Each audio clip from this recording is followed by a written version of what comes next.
Hello व नमस्कार, मैं हूँ आशीष और मैं आपका वेलकम करता हूँ इंडिया फर्स्ट में। पाकिस्तान, बांग्लादेश ये मिलके भारत को पोक कर रहे हैं। इनफैक्ट बांग्लादेशी नेवी वो इंडियन नेवी को, भारत को बुरी तरीके से पोक कर रही है, मॉक कर रही है। ये हरकतें बिल्कुल भी ठीक नहीं है कंसिडरिंग कि भारत ने मल्टीपल रीजन्स में पैरेलल नो टाइम्स नॉट मार डिक्लेयर कर रखे हैं कि भाई मतलब हमारे रीजन में एंटर मत करना, आस-पास हम प्रैक्टिस कर रहे होंगे, लाइव फायर ड्रिल्स होंगे, तो कभी भी पिट सकते हो। बट एक इम्पॉर्टेंट अपडेट है मेजर जेटली के बारे में और यहाँ पे जीडी बख्शी साहब वो बताते हैं कि भाई इसमें भी इनकी एब्डक्शन मैंने आपको बताया था 2 दिन पहले, इनकी एब्डक्शन, इनकी डिटेंशन ये यूएई में होती है। 3 पैरा स्पेशल फोर्सेस के मेजर जेटली ये सेलिना जेटली के यंगर ब्रदर हैं। सेलिना जेटली ने इस इश्यू को रेज़ किया। इसके बाद जीडी बख्शी साहब ये कहते हैं he was abducted in Dubai last year now reportedly in a Qatar detention centre. अब ये एग्ज़ैक्टली कहानी आ रही है कि भारत ने 4 बार कॉन्सुलर एक्सेस भी यूज़ किया है, बट फैमिली को अभी तक कोई आइडिया नहीं है। And why this is serious, क्योंकि भारत के जो शूरवीर हैं, स्पेशल फोर्सेस के बंदे हैं, वो रिटायरमेंट के बाद अगर कहीं पे भी कोई फॉरेन जॉब लेते हैं या किसी प्राइवेट कॉन्ट्रैक्टर के साथ काम करते हैं, एंड व्हेन आई से private contractor I am saying civilian work कर रहे हैं, नॉर्मल बिजनेस में कंसल्टेंसी में काम कर रहे हैं, और चाहे वो किसी डिफेंस कंपनी के लिए भी हो, क्योंकि एक मतीती ग्रुप का नाम आ रहा है इनके साथ कि उसके लिए ये एसोसिएटेड थे 20 साल सेना में काम करने के बाद, और उसके बाद अचानक से इनका अबडक्शन और रीज़न सिर्फ कि नेशनल सिक्योरिटी रीज़न। तो उसके बाद अब ये कहानी सामने आ रही है कि भाई मिडल ईस्ट में एक बहुत गहरा ट्रैप रच रखा है पाकिस्तान में, कि भाई किसी भी तरीके से अ, चाहे वो इंडियन नेवी हो, इंडियन आर्मी हो, इंडियन एयर फोर्स हो, अगर यहाँ के रिटायर्ड पर्सनल जो स्पेशल असाइनमेंट करके जा चुके हैं, जो रिटायर हो चुके हैं, उनको किसी भी तरीके से ट्रैप करना और मिडल ईस्ट के अथॉरिटीज़ में इनको फंसाना और इनके ऊपर एलिगेशंस और एविडेंस प्लांट करके इन्हें एक तरीके से डिटेन कर लेना, अरेस्ट कर लेना, डेथ रो पे ले जाना, बट मोस्ट इम्पोर्टेंटली भारत को भी साथ-साथ बदनाम करना कि भाई भारत यहाँ पे ऑपरेशंस कर रहा है। ये सुनना आपके लिए बहुत इम्पोर्टेंट था, बट इससे ज़्यादा एक इम्पोर्टेंट कहानी सामने आई है और जो कि बहुत शर्मनाक है। इमेजिन करिए कि आईएस का कोई बंदा आईसीएस का कोई बंदा, आप उसे अरेस्ट करते हैं और आप उसकी ये वीडियो देखते हैं जेल से। डिसीजन की तरफ लेके जाने देंगे वो बड़ा सवाल है। दरवाजे बंद हो सकते हैं, जिस सिल्वा की लोग चैंपियनशिप हाथ से जा सकता है। जो मेहनत, जो डोमिनेंस, जो स्ट्रीक इकट्ठा करी है 5,000 मैंचेस्टर बोले भाई सिटी मैं ने, इसको। वो सब उस पर पानी फेर सकते हैं, वो अभी सब बिगाड़ थोड़ा सकते हैं। चलने दो इसको। ये सारे ओ भाई तरीके इसलिए से बेजार कर हारने के लेता। थोड़ा इन्हें इसीलिए मैं बोला समझाओ, 3-4 डेज देखेंगे। तुम्हें क्यों नहीं आज की पासवर्ड नहीं कॉमेडी देता वो? अलग हो सकती है, काफी तक पिच पे चली इश्यू होता है, किसी का हाथ लग गया ना। इसमें तुम्हारा जीमेल ईमेल सभी डालते नहीं, भाई। मेरा जीमेल मैं नहीं लाता हूँ, लेकिन वो तरीका मेथड जो है वो एक्सपोज हो सकता है, फिर वो सबके लिए प्रॉब्लम हो सकता है। हाँ, हमने भी प्रॉब्लम होता। आप देखिए क्या हैप्पीनेस है भाई, कोई टेंशन नहीं, और ये बहुत ओपनली, बहुत आराम से सामने वाले को बता रहा है कि भाई मैंने जीमेल वगैरह ये सब एक्सेस नहीं कर रखा इस मोबाइल फ़ोन पे। अगर इनको हमारी स्ट्रैटेजीज़ और हमारे टैक्टिक्स पता चल गए तो मेरे अलावा और भी बहुत सारे बंदे फंस जाएंगे।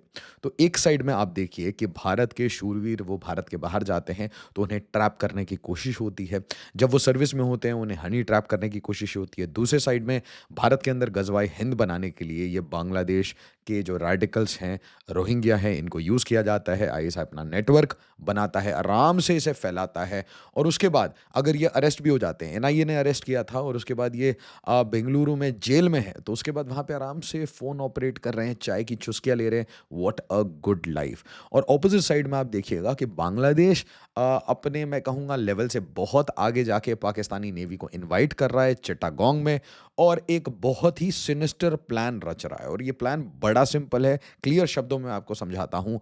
ये अपनी भूमि की जो स्ट्रैटेजिक लोकेशंस हैं, और स्ट्रैटेजिक लोकेशन क्यों कहूँगा, क्योंकि ये भारत के नॉर्थ ईस्ट के पड़ोस में है, उसको लेवरेज करके मल्टीपल फॉरेन प्लेयर्स के हाथ में खेलते हुए, उनसे पैसे लेते हुए उन्हें यहाँ पे इनवाइट करना चाहते हैं अपनी खुद की कंट्री में, कि आप यहाँ पे आके कन्फ्लिक्ट, केओस, पाउडर का गेम खेलिए, गन का गेम खेलिए, वॉर क्रिएट करिए और इवेंचुअली इसका जो डिविडेंड है वो बांग्लादेश को क्यों मिलेगा? क्योंकि यूनुस इससे पैसे कमाएगा और कैसे पैसे कमाएगा? जितना ज़्यादा वॉर होगा उतना ज़्यादा वेपन बिकेंगे दोनों साइड को और उसका एक कट यूनुस लेगा और यूनुस इस कट को क्लिंटन्स को ट्रांसफर करेगा। तो ये एक बहुत सिंपल तरीके का कॉन्डुइट होता है जो कि ज़ेलेंस्की भी फॉलो करता है। बड़ी सीरियस बातें हैं, बट इससे पहले मैं आपको रिक्वेस्ट करूंगा वीडियो को मैक्सिमम शेयर करिए, हाइप करिए, हर जगह ग्रुप्स में शेयर करिए क्योंकि शत्रुबोध बहुत इंपॉर्टेंट है। साथ ही साथ हमारा स्वदेशी चैनल अरताई, इसे ज्वाइन करिए, वीडियोस की नोटिफिकेशन मिल जाए क्योंकि आप लोगों से बहुत बार ये मेरे को फीडबैक मिला है कि भाई नोटिफिकेशन नहीं मिलते। साथ ही साथ टेलीग्राम पे हैं तो यहाँ पे ज्वाइन कर लीजिए या फिर व्हाट्सएप चैनल ज्वाइन कर लीजिए वीडियोस की नोटिफिकेशन के लिए। आप हमें सपोर्ट करना चाहते हैं तो डेफिनेटली कर सकते हैं। नाउ कुछ इंपॉर्टेंट कहानियां देखिए। ऑसेंट आपको ये बता रहा है, ओपन सोर्स इंटेलिजेंस ये कह रहा है कि भाई देखिए 30 October 2025 Lashkar commander Saifullah Saif declared that Hafiz Saeed top 8 is operating from east Pakistan, मतलब बांग्लादेश। तो आप देखिए पाकिस्तान ने अपना पूरा जो फलक्रम है, पूरा जो पिवट है वो बांग्लादेश पे डाल दिया है। पाकिस्तान को ये समझ आ चुका है कि उसकी खुद की कंट्री अनस्टेबल है, उसकी खुद की कंट्री बिल्कुल भी सेफ नहीं है, उसके मेजर जनरल, लेफ्टिनेंट जनरल, उसका ये फील्ड मार्शल कोई सेफ नहीं है, कहीं पे भी ब्रह्मोस आ सकता है। तो अब वो कोशिश करेंगे कि भाई देखिए कोई भी प्रॉक्सी का गेम खेलना है तो वो सिलीगुड़ी के पास में हो, वेस्ट बंगाल और असम को डिस्टेबलाइज करना, भारत के नॉर्थ ईस्ट को डिस्टेबलाइज करना, साथ ही साथ एक डेमोग्राफिक अग्रेशन करके इवेंचुअली इंडिया के स्टेट्स में कुछ कुछ डिस्ट्रिक्ट्स में कुछ कुछ पॉकेट्स में एक सेकंड इंडिपेंडेंस का एक प्लान रचना। अब आप देखिए कि ये सारी चीज़ें तो ऑब्वियसली हमारी इंटेल को पता होती है, भारत की सिक्योरिटी एजेंसीज को पता होती है। अब हम दो चीज़ों से लिमिटेड हैं, एक्शन एक क्लियर एक्शन ये हमें लिमिट कर रहा है और रीजन सिर्फ पॉलिटिकल है क्योंकि हम एक फेडरल स्टेट है, मल्टीपल स्टेट्स हैं जिसमें से बहुत सारे स्टेट में ऐसी सरकारें हैं जो कि सेकुलरिज्म के नाम पे मुस्लिम अपीजमेंट करती है और अनफॉर्चुनेटली वो सिर्फ इंडियन मुस्लिम्स की बात नहीं करती, वो इसमें रोहिंग्या बांग्लादेशी को भी क्लब करके अपनी इलेक्शन मैनिफेस्टो, एक तरीके से इलेक्शन जीतने का एक फंडा बना चुकी होती है। इवेंचुअली अगर इंडियन मुस्लिम्स के लिए वो काम कर रही होती तो आज इतनी तंगी और पॉवर्टी इंडियन मुस्लिम्स में नहीं होता। अब उसके साथ देखिए डिफेंस मिनिस्टर राजनाथ सिंह साहब क्या कह रहे हैं, वो बांग्लादेश के इंटरिम चीफ एडवाइजर को, सेंटेंस क्या है, interim chief adviser Mohammad Yunus कि watch his words, you watch your words. क्या बोल रहे हैं आप इंडिया के बारे में, क्या हरकतें कर रहे हैं। अब जब वर्ड्स पे वॉच करने के लिए बोल दिया गया तो आप सोचिए एक्शंस के ऊपर तो मतलब समझ रहे हैं ताबड़तोड़ काम होने की बात है। बट आपको मैंने एक रीजन बताया क्यों काम नहीं हो पा रहा, क्योंकि बहुत सारे स्टेट्स हैं। अभी आप देखिए बिहार में कितना बवाल हुआ स्पेशल इंटेंसिव रिवीजन में। अगर मान लीजिए सिर्फ ये बोल दिया जाए कि सीए एनआरसीए लग जाएगा और भाई जितने भी बांग्लादेशी हैं उसको अगले 7 दिन में डिपोर्ट कर दिया जाएगा, देखिए कितनी बड़ी पॉलिटिकल केओस हो जाएगी। वैसे ही वेस्ट बंगाल, वैसे ही असम, वैसे ही नॉर्थ ईस्ट के अलग अलग इलाके। मैंने अपने सारे व्यूअर्स को ये रिक्वेस्ट किया है और आप हमेशा कमेंट में डाला करिए, आप बताइए मुझे आप किस स्टेट से हैं, आपने कहाँ बांग्लादेशी देखे हैं, किस मोहल्ले में देखे हैं, किस रीजन में देखे हैं आपने रोहिंग्या, क्योंकि आपके घर के आसपास अब ये लोग पहुंच चुके हैं और इवेंचुअली ये एक सिविल क्राइसिस, एक सिविल स्ट्राइफ क्रिएट कर सकता है भारत में, स्पेशली जब भारत किसी स्ट्रेटेजिक सिचुएशन में फंसा हुआ हो, किसी कॉन्फ्लिक्ट मतलब बेसिकली पाकिस्तान में आग बुझा रहा हो या फिर ब्रह्मोस डाल रहा हो, उस टाइम में ये कभी भी एक्टिवेट हो सकते हैं। तो मैंने आपको एक रीजन बताया, पॉलिटिकल इनकॉम्पिटेंसी, अलग अलग पॉलिटिकल पार्टी, अलग अलग स्टेट्स, एक कारण। दूसरा कारण एक कहीं ना कहीं एक बहुत ऑर्गेनाइज नेक्सस है जो कि इन लोगों को लाता है, आधार कार्ड दिलवाता है, वोटर आईडी में डलवाता है। तो this is a economic model. कोई भी ब्लैक इकोनॉमी तो उसमें बहुत लोग कमाई कर रहे होते हैं, तो इसमें तंत्र के सारे लोग ऑब्वियसली इन्वॉल्व रहते हैं और इसीलिए वो हमेशा कोशिश करते रहते हैं कि ऐसा धरपकड़ योजना ना चले। ये तो दो कारण हो गए। तीसरा कारण ये है कि हम हर बार ये कोशिश कर रहे थे कि बांग्लादेश के साथ अच्छे रिश्ते हों, बांग्लादेश हमारी सिक्योरिटी कंसर्न्स को समझे और इसलिए हम इसे एक तरीके से under the carpet push out कर रहे थे कि भाई कोई बात नहीं, बाद में देखा जाएगा। बट इवेंचुअली अब ये बहुत क्लियरली समझ आ रहा है, स्पेशली आप देखिए ये मैसेजेस बहुत इंपॉर्टेंट है कि हम ईस्ट पाकिस्तान से ऑपरेट कर रहे हैं। कौन? हाफिज सईद का टॉप 8 और ये बोल कौन रहा है? लश्कर कमांडर सैफुल्ला सैफ। और ये अटैक फ्रॉम द ईस्ट की बात एक लेफ्टिनेंट जनरल भी कह चुका है, एक मेजर जनरल भी कह चुका है। राजा सिंह साहब का ये स्टेटमेंट क्यों आएगा कि भाई वॉच योर वर्ड्स। इसके साथ आप देखिए फिर से बिल्कुल न्यूज़ में ये फ्लैश हुई है कि भाई मुर्शिदाबाद वेस्ट बंगाल में SIR शुरू हो चुकी है। तो और वेस्ट बंगाल के मल्टीपल एरिया से, पॉकेट से, फ्रेजाइल रीजन से, बॉर्डर एरिया से यहाँ पे क्रूड बॉम्ब मिल रहे हैं। तो आपको क्या लगता है ये क्रूड बॉम्ब, ये इलीगल, ये तस्करी, ये सारा डेमोग्राफिक अग्रेशन ये किस लिए किया जा रहा है? ये एसेंशियली इसलिए किया जा रहा है कि जब पाकिस्तान आके बर्थ कर ले अपने आप को बांग्लादेश में और उसके बाद अगर दोनों मिलके भारत में एक इंटरनल केओस क्रिएट करना चाहें, याद रखिए कि पाकिस्तान और बांग्लादेश हमें नहीं हरा सकता, बट अगर अंदर से बम फटने लगे, अंदर से क्राइसिस होना शुरू हो, तो वही याद करिए 1993, 2001, अक्षरधाम, पार्लियामेंट, ये ऐसी केओस क्रिएट करना चाहते हैं, बट मोस्ट इंपॉर्टेंटली अब ये पार्लियामेंट और अक्षरधाम पे नहीं जाना चाहते, ये आपके स्ट्रीट्स में ये गेम करना चाहते हैं, स्ट्रीट वॉर। बहुत ध्यान से सोचिए, जर्मनी में क्या हुआ, फ्रांस में क्या हुआ। अग्र सोची सदा सुखी, शत्रु बोध इज मोस्ट इंपॉर्टेंट। अभी मान लीजिए किसी कोई भी एक क्राउड है, उसके ऊपर ये जाके हिट कर देते हैं। इन्हें बोला जाता है कि भाई आप स्लीपर सेल हो, आप एक्टिवेट हो जाओ। तो आप कैसे रिएक्ट करेंगे? हमारी कम्युनिटी कैसे रिएक्ट करेगी? क्या हमारी कम्युनिटी इसके लिए रेडी है? क्या इंडिया इसके लिए रेडी है? क्या सारे स्टेट्स इसके लिए रेडी हैं? और स्पेशली वो पॉलिटिकल पार्टीज जो कि स्टेट चला रहे होंगे, जो कि सेकुलर पॉलिटिक्स के हिसाब से चलते हैं, क्या वो एक्शन ले भी पाएंगे, या फिर वो इन बातों को छुपा देंगे, या फिर इन बातों को वो पब्लिश भी नहीं होने देंगे? आपको मैं क्या बताऊं, आपने देखा आईएस का बंदा जिसको एनआईए ने धर पकड़ कर रखा है, वो कुछ पैसे के लिए किसी ने 1-2 लाख रुपए दे दिए, आपके पास हाथ में मोबाइल फ़ोन है, आप आराम से लोगों से बात कर रहे हैं, तो फिर कौन सी जेल? ये तो एक वेकेशन हो गया, पेड वेकेशन, जिसके पैसे अब भारत के टैक्स पेयर्स दे रहे हैं। और ऑपोजिट साइड में ये कितने कोऑर्डिनेटेड तरीके से, बिल्कुल यूनिफाइड तरीके से, Bangladeshi navy welcomes Pakistani navy ship Saif. तो भाई 54 साल के बाद ये कांड हो गया। इनकी डॉकिंग हो गई। कराची चिटागोंग एक लिंक बनाना चाह रहे हैं, और ये लिंक एसेंशियली सारे इलीगल काम का है, मतलब हथियार, जितने आप समझ लीजिए रेडिकल्स आपको लाने हैं, ट्रेनिंग करानी है, आपको अपने बंदे भेजने हैं, सब कुछ यहीं पे हो जाएगा। पाउडर का गेम होगा। Chittagong host first Pakistani warship in 54 years. अब देखिए, दो मछुआरों की फौज आपस में और दो सिक्योरिटी गार्ड कंपनीज वो आपस में कोऑर्डिनेट कर रही है। नाउ आप बोलेंगे इसमें जोक की क्या बात है, क्योंकि अगर कैपेसिटी कैपेबिलिटी वाइज देखें तो they are nobodies. But आप एक चीज देखिए, we are not taking actions. In fact, we are closely watching. In fact, we are, as a responsible power, we are looking at the world, we are looking at tariff, we are looking at Trump, we are looking at Russia, we are looking at so many things. ठीक है? So, in our calculations, these countries are very small, in fact negligible. But ये कोशिश क्या कर रहे हैं? ये कोशिश भारत को सिर्फ हार्म करने की कोशिश नहीं कर रहे, ये कोशिश करेंगे भारत में इंटरनल केओस हो। और वो इंटरनल केओस नॉर्थ ईस्ट में भी हो सकता है, आपकी सिटीज़ में भी हो सकता है, और आपके बॉर्डर इलाकों में भी हो सकता है, बॉर्डर डिस्ट्रिक्ट में भी हो सकता है। इसका फॉर्म एंड शेप अलग अलग होगा। कहीं पे इंडिपेंडेंस का नाम उठेगा कि भाई हमें बांग्लादेश में मर्ज होना है क्योंकि हमारी डेमोग्राफी चेंज हो चुकी है। कहीं पे आप देखेंगे कि पुलिस की एंट्री बैन हो जाएगी। कहीं पे आप देखेंगे इलीगल काम का ये एक अड्डे बन जाएंगे, कुछ ब्लॉक्स, कुछ डिस्ट्रिक्ट्स। और कहीं पे आप देखेंगे कि सिटीज़ के स्ट्रैटेजिक एरियाज़ में आप देखेंगे कि बिल्कुल इलीगल्स की पॉपुलेशन बढ़ रही है। कहीं पे आप देखेंगे कि स्ट्रैटेजिक ट्रंक लाइंस के आसपास इन्हें जान के बसाया जाता है। कहीं आप देखेंगे कि हिमालयस के बिल्कुल गोद में जाके इलीगल सेटलमेंट्स बन रहे हैं। तो ये एक पैटर्न है जिसको सिस्टमैटिकली कहीं ना कहीं किसी बोर्ड रूम से चलाया जा रहा है, और भारत इसे काउंटर बहुत स्लोली कर रहा है। इसमें pan India, pan political party approach की जरूरत है। किसी एक चीज पे तो भारत को कॉमन ग्राउंड पे आना पड़ेगा। बीजेपी, कांग्रेस, तृणमूल कांग्रेस छोड़ के भारत के लिए काम करना पड़ेगा, जैसे भारत की आर्म्ड फोर्सेस काम करती है। PNS Saif arrive at Chittagong port on goodwill visit. अब देखिए मैंने आपको बोला था सारा इलीगल काम ये होगा। तो मैं आपको पहले बता चुका हूँ कि भाई देखिए, यहाँ पे मल्टीपल टाइम्स आर्म्स की सीजर हो चुकी है, आर्म्स तक मिल चुका है। ठीक है, लोगों ने, मतलब नॉर्मल लोग हैं ना चिटागोंग, उन्होंने फोटो खींच के डाल दी कि भैया तो गन्स आ रहे हैं, असला आ रहा है। उसी तरीके से अब देखिए, poppy seeds from Pakistan declared as bird food seized at Bangladesh Chittagong port. तो बर्ड फूड बोल के ये क्या ला रहे हैं? Poppy seeds. तो what do you think they will do?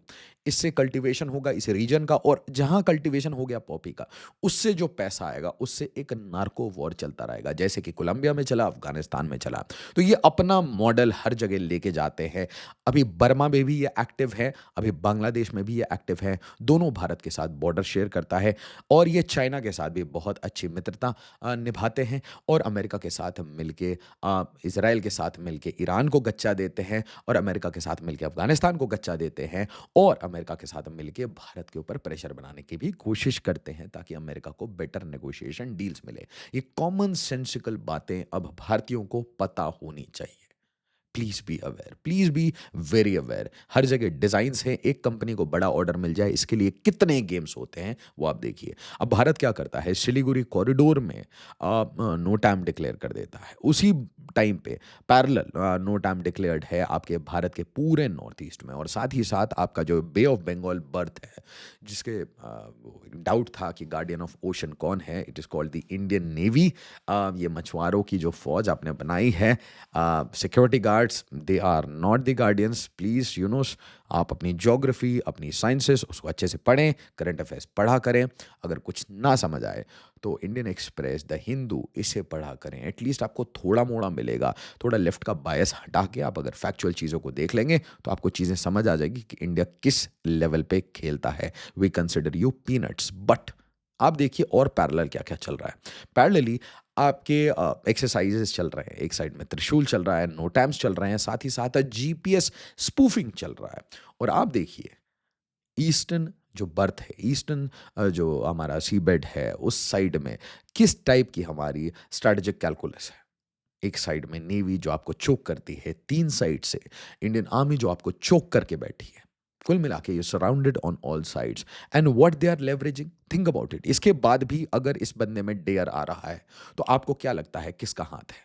और यहाँ पे लेफ्टिनेंट कर्नल सोंडी सर ने मुझे बहुत ओपनली, बहुत क्लियरली एक आंसर दिया जो मुझे कभी किसी पॉडकास्ट में नहीं मिला, कि भाई जो बड़े लोग टेबल पे बैठे हैं उनके बीच में एक कॉमन अंडरस्टैंडिंग है। आप अपनी रीजन में डोमिनेट करिए, मैं अपनी रीजन में डोमिनेट करूंगा, और इस टेबल पे किसी नए बंदे को नहीं लाने देंगे, नहीं आने देंगे। जिस तरीके से एक P5 का परमानेंट 5 की ग्रुपिंग है, उसी तरीके से एक G2 की ग्रुपिंग है। और ये कहानी उन्होंने मुझे लगभग 1-1.5 महीने पहले समझाई थी।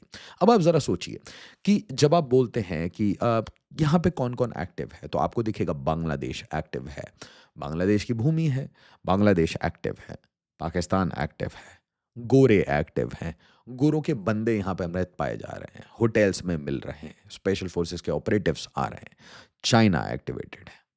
Just think about it. ये 4 कंट्रीज, और इसके अलावा अरक्कन आर्मी है, इसके अलावा चिन आर्मी है, इसके अलावा मिलिट्री हुंता है, इतने सारे players. This is a cocktail of chaos, cocktail of chaos. मेरे लिए ये बहुत चिंता का विषय इसलिए है, मैं हमेशा बांग्लादेश पे आपको सिलीगुड़ी पे वार्न करता हूँ। मैंने आपको बताया किस तरीके से ये कहानी लगभग 1 साल से बहुत क्लियरली, जब से शेख हसीना को ये टॉपल करने की कोशिश कर रहे थे, तब से इसे मैं क्लोजली मॉनिटर करता हूँ। और मैंने कहा था कि भाई पूरा जो डायरेक्शन है वो सिलीगुड़ी के तरफ है। लाल मुनीर हाट से पहले ये बोला था, और फिर आप देखिए कि इंडियन आर्मी 3 नए अपने एक तरीके से आउटपोस्ट, अपने मैं कहूँगा एक स्ट्राइक स्ट्रैटेजी एडवांस्ड लेवल पे लेके जाके, और 3 अलग लोकेशन पे लेफ्टिनेंट जनरल साहब जाते हैं इस रीजन के, तराई शक्ति कोर के। तो एजेंडा क्या चल रहा है? एजेंडा ये चल रहा है कि भारत भी इन कैलकुलेशंस को देख रहा है। बट जो अगला प्रॉब्लम है, जो बिगर प्रॉब्लम है, वो है त्रिपुरा के लिए, जो बिगर प्रॉब्लम है वो है मिजोरम के लिए, जो बिगर प्रॉब्लम है वो है मणिपुर के लिए। और ये प्रॉब्लम है कि एक साइड से चीन, जो कि आप देखेंगे कि जो पॉपी प्लांटेशन मणिपुर में हो रही है उसमें इन्वॉल्व हैं। एक साइड में मिजोरम, जहां पे 40 से 60 हज़ार ऑलरेडी चिन रेबल्स रहते हैं, बिना आधार कार्ड, बायोमेट्रिक के आराम से खाना खाते हैं इंडियन टैक्स पेयर के पैसे पे। और उसी टाइम में त्रिपुरा, जहां पे जो ओरिजिनल त्रिपुरा के निवासी हैं उन्हें डिस्प्लेस कर दिया जा चुका है, लोग यहाँ पे एंटर कर चुके हैं। और ये 3 स्टेट्स भारत के, और यहाँ पे है चिटागोंग, और चिटागोंग के रीजन में इतनी सारी कंट्रीज एक साथ क्योस क्रिएट करने वाली हैं।